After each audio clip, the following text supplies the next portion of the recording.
ఈరోజు traffic safety మీద రవాణా శాఖ అధికారులందరూ కూడా గుంటూరులో ఒక అవేర్నెస్ ప్రోగ్రామ్ స్టార్ట్ చేశాం.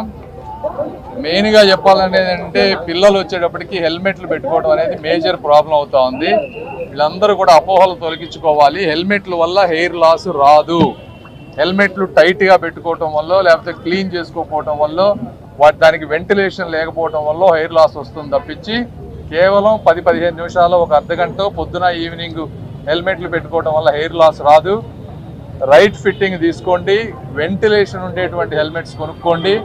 అదేవిధంగా హెయిర్ని ఒక చిన్న కవర్ తోటి ప్రొటెక్ట్ చేసుకోండి. రెగ్యులర్గా హెడ్ బాత్ చేస్తే హెయిర్ లాస్ రాదు. కాబట్టి ఆ అపోహల నుంచి తొలగిపోయి రెగ్యులర్గా హెల్మెట్ పెట్టుకుంటే రెండు ప్రమాదాలు జరిగితే ఒక మనిషి చనిపోయేటువంటి అవకాశం 50% ప్రాబిలిటీ ఉంది.